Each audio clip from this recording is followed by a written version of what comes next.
If you love strategy games, you are in the right place. The Switch library is packed with some absolute bangers, and the Switch 2 is keeping that energy going. Let's break them down. Transistor is from Supergiant Games, the same crew behind Hades, and it shows the polish is everywhere. You play as Red, a singer in a futuristic city called Cloudbank, who gets her voice stolen and ends up holding a giant sword called the Transistor. That sword can talk, and it narrates the whole journey, which makes the story feel really personal and oddly emotional. The combat is where things get interesting. You can pause the whole fight, plan your moves like a strategy game, then watch everything play out in real time. You collect abilities called functions and can mix and match them in 3 slots, creating some genuinely wild combos. The city is slowly being consumed by a digital force called the Process, and figuring out what happened and why keeps you hooked. It's short, around 5 to 6 hours, but every second is tight. The art style is gorgeous, the music hits hard, and the combat has a real brain to it.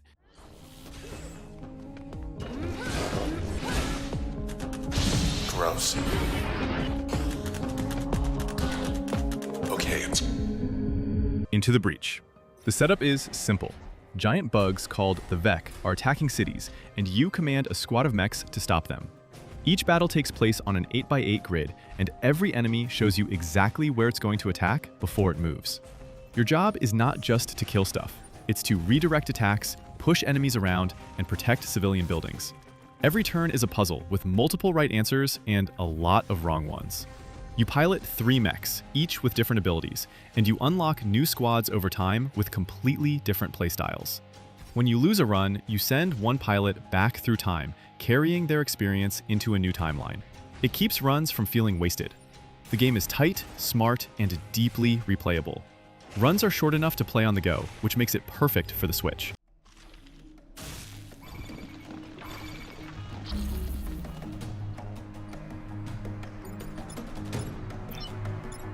Banner Saga 3. If you have not played the first 2, you should. This one imports your decisions from the previous games and carries real consequences forward. The world is ending, literally, as a darkness called the Darkness spreads and consumes everything in its path. You are leading a group of humans and Varl giant-horned warriors toward what might be their last stand.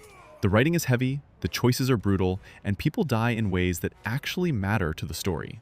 Combat is turn-based on a grid. With a clever twist, you can choose to damage enemy armor or their strength, and draining strength reduces their attack power at the same time.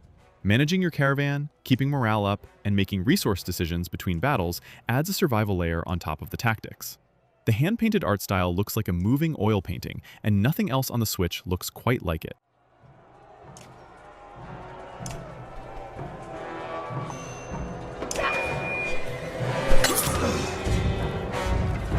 Slay the Spire. You pick one of 4 characters, a warrior, a rogue, a robot, or a watcher, and climb a procedurally generated tower floor by floor, building a card deck along the way. Before each fight, you draft cards, collect relics that change how your build works, and deal with random events that can help or wreck your run. Combat is turn-based. You play cards to attack, defend, and apply status effects, while enemies show you exactly what they're going to do next. The real game is in the synergies. Some card combos are absolutely busted in the best way, and discovering them feels rewarding every time. No 2 runs are the same, and getting to the final boss feels genuinely earned. The higher difficulty levels, called Ascensions, add layers of challenge for veterans. It's one of those games you pick up for a quick run and look up 2 hours later.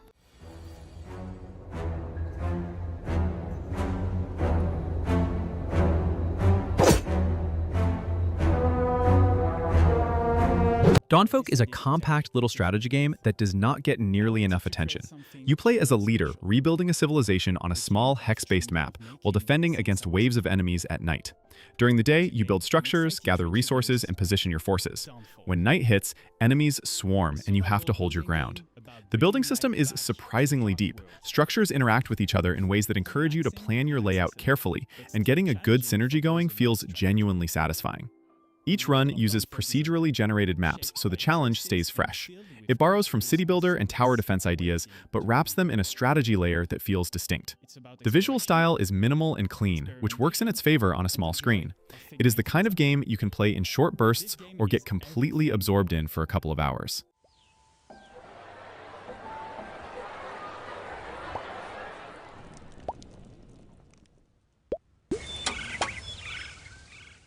Wargroove 2 takes everything the first game did and expands it in almost every direction. It's a turn-based tactics game in the style of Advance Wars. You command armies, capture villages, and push across maps to defeat enemy commanders, called commanders, each with their own powerful groove ability that charges up over time. The sequel adds a new single-player campaign with multiple factions, a new roguelite mode called Conquest, where you build your army across a series of battles with permanent consequences, and a bunch of new unit types that shake up the strategy. The story involves pirates, betrayal, and a mysterious power causing chaos across the world, told through charming pixel art cutscenes. Maps are thoughtfully designed and require real planning. Just rushing in gets you destroyed.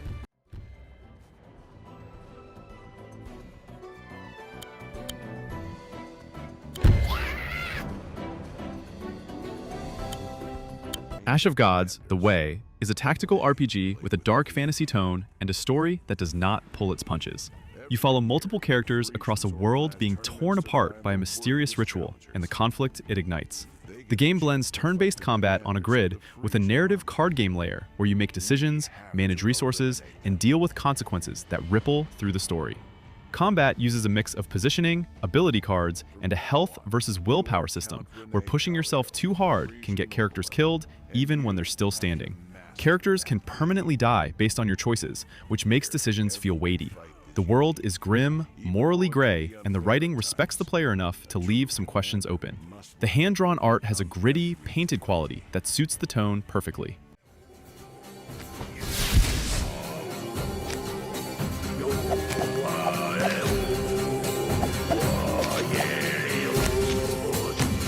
Wargroove still holds up as one of the best Advance Wars-style games available right now.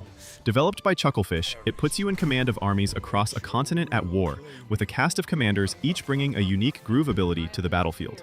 The campaign follows a young queen named Mercia, who is thrust into war after a sudden attack on her kingdom, and the story hits some surprisingly emotional notes despite its cheerful art style. Combat is grid-based and turn-based, built around understanding unit strengths and weaknesses. Swords beat spears, spears beat cavalry, and so on. Capturing structures gives you income and production points. The tactical layer deepens as maps get more complex, and enemy commanders start using their abilities aggressively.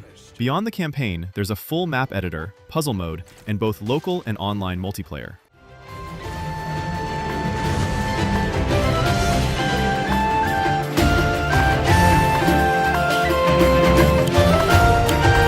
Fire Emblem Engage is a love letter to the entire Fire Emblem franchise, wrapped in a fresh tactical RPG. You play as Alir, a divine dragon who wakes up after a 1,000-year sleep to find the world threatened by a dark force trying to resurrect an evil dragon called the Fell Dragon. The twist here is Emblem Ring's artifacts that summon the spirits of heroes from past Fire Emblem games, like Marth, Ike, and Byleth, who can merge with your units to grant powerful abilities. The combat is classic Fire Emblem, turn-based on a grid, with a weapon triangle, permanent death on classic mode, and terrain that matters. Engage puts more emphasis on moment-to-moment tactics than story, and the map design reflects that fights are creative, and the Engage mechanic adds a high-stakes button you save for the right moment. The story is straightforward compared to other entries, but the gameplay is some of the tightest in the series.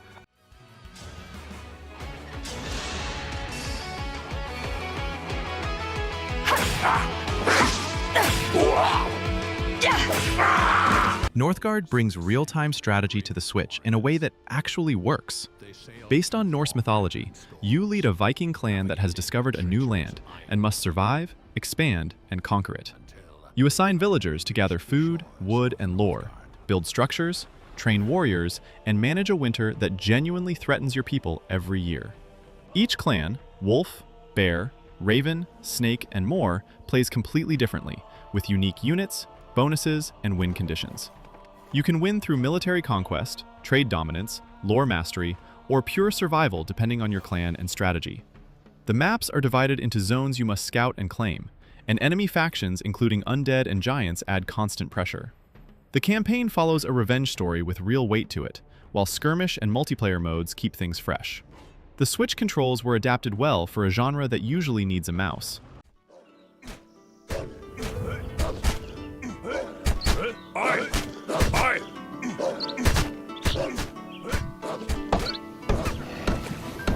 Tactics Ogre Reborn brings the experience up to modern standards without losing what made the original special.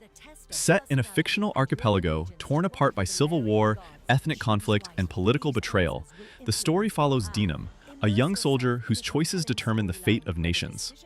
The narrative is dense and morally complex. There are no clean heroes here, and the decisions you make carry real consequences that branch the story in meaningful ways. Combat takes place on isometric grids with deep customization, classes, skills, equipment, and a card system called the Chariot Tarot that lets you rewind recent turns if things go badly. The remaster improves the interface, rebalances the mechanics, and adds a reorganized skill tree. Enemy AI is aggressive, and map design punishes careless play. It takes time to understand the systems, but once it clicks, it's deeply rewarding.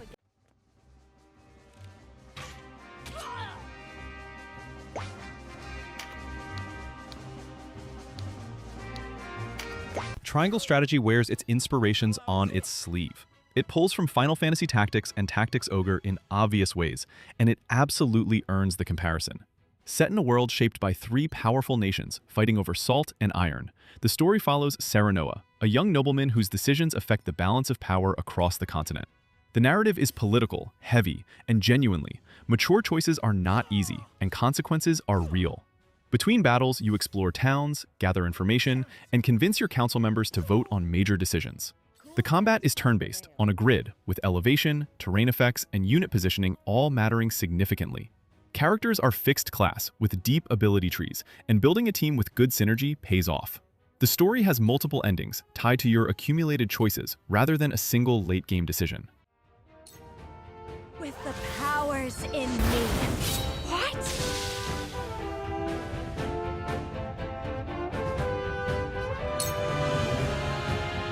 Thronefall is a minimalist strategy game that strips the genre down and rebuilds it as something totally approachable, without losing real depth. You build a kingdom during the day, roads, farms, towers, barracks, and then defend it against waves of enemies at night, while controlling a single hero character yourself. The economy is tight, every gold coin matters, and placing buildings in the right spots to cover choke points and generate income efficiently is the whole puzzle. Each map introduces new enemy types and mechanics that force you to rethink your layout. Your hero can wield different weapons, from swords to bows to hammers, and you upgrade them with gold as well. It looks simple, but the optimization loop is addictive. There are multiple maps with increasing complexity, unlockable challenges, and different hero loadouts to try. Build options and challenges for you. While Thronefall is a fairly compact experience, where beating the main campaign is likely to take you around 8 to 12 hours, you can always replay levels at a higher difficulty to complete quests. Banner of the Maid is a tactical RPG set in an alternate version of the French Revolutionary period, blending real historical events with fantasy elements. You play alongside a fictionalized Pauline Bonaparte as she fights through the chaos of revolution, encountering both historical and invented characters along the way. Combat is grid-based and turn-based, with a focus on terrain, unit positioning, and using the morale system. Effectively keeping your units confident affects their performance in battle. Generals have powerful skills that can swing fights, and careful resource management between missions keeps things tight. The game leans heavily on its setting, which gives it a flavor completely different from most fantasy strategy games. It does not hold your hand learning the unit types and their matchups. Takes time, but the depth rewards the effort. 准备战斗，开火！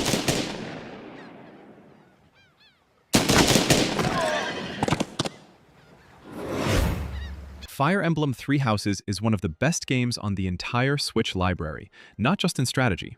You play as Byleth, a mercenary who becomes a professor at Garreg Mach Monastery, home to an academy with 3 houses representing 3 noble factions. You choose a house to lead, build relationships with students, teach them, and train them for war. The social and management layer between battles is genuinely deep, scheduling lessons, going on faculty meetings, sharing meals, exploring the monastery, and it feeds into how powerful your units become. The tactical combat is classic Fire Emblem, with some major additions, including the Gambit system that lets you rally allies for powerful group attacks. The story starts slow and then fractures dramatically depending on which house you chose, with each route revealing different sides of the conflict and its characters. It rewards replaying to see the full picture.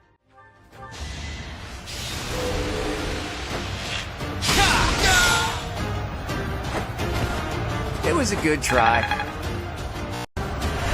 Advance Wars 1+2 Reboot Camp is a remake of two of the greatest handheld strategy games ever made, now in crisp, modern visuals. The original Advance Wars defined an era on the Game Boy Advance, and this remake preserves everything that made it brilliant. You command armies across grid-based maps, managing infantry, tanks, artillery, naval units, and air forces in battles that demand smart resource management and unit positioning. Each commanding officer has unique abilities that shift the tide of battle.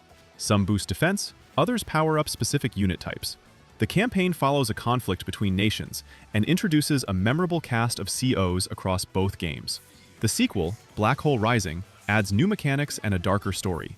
The rebuild in 3D art is clean and colorful while staying faithful to the original feel. Multiplayer lets you battle friends locally.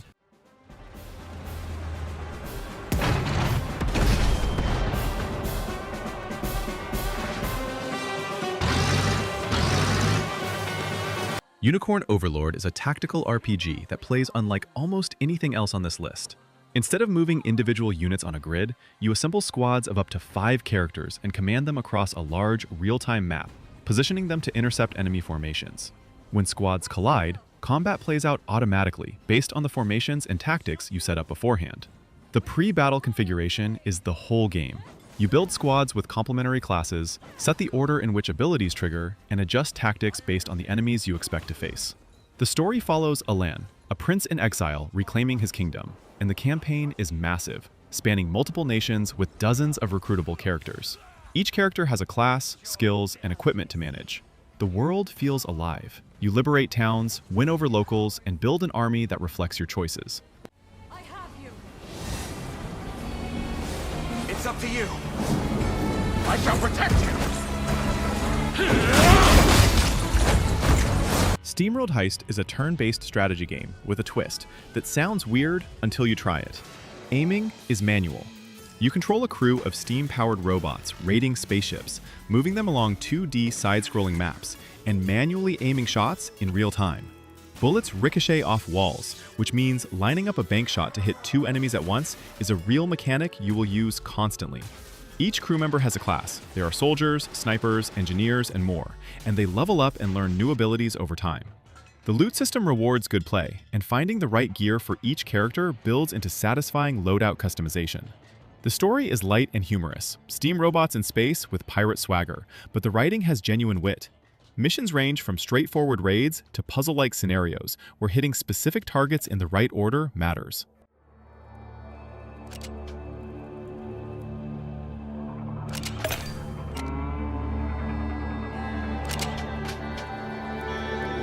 Divinity Original Sin 2. You create a character, choose from a rich set of races and classes, and enter a world where being a sorcerer, someone who can wield a powerful and dangerous magic, makes you an outcast and a target. The story involves political power, godhood, and a threat to existence itself, told through thousands of lines of voiced dialogue and choices that actually branch. The tactical combat is entirely grid-based, and elemental interaction is the core system. Set oil on fire, freeze water to create ice, combine rain with lightning to electrocute everyone in a puddle. Every fight is a creative problem to solve. The game supports up to 4 players in cooperative multiplayer, each controlling a character, which completely changes the dynamic. Character builds are almost limitless. You mix skills freely across classes, and finding broken synergies is half the fun.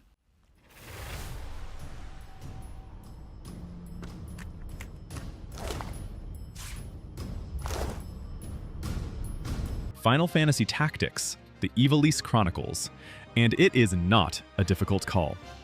Originally released in 1997 and now available on Switch 2, this is one of the greatest strategy RPGs ever created, and experiencing it with modern convenience is a big deal. Set in the kingdom of Ivalice, the story follows Ramza Bulv, a nobleman who uncovers a conspiracy that stretches from church to crown during a brutal civil war. The narrative is dense, political, and tragic, far more mature than the name suggests. The job system is legendary. Characters freely switch between dozens of classes, learning abilities from each, and combining them across jobs in ways that create genuinely powerful and creative builds. Combat is on an isometric grid, where height, weather, and ability timing all matter. The game is difficult, demands real thought, and does not explain itself well, but discovering how its systems fit together is one of gaming's great pleasures. What do I do now?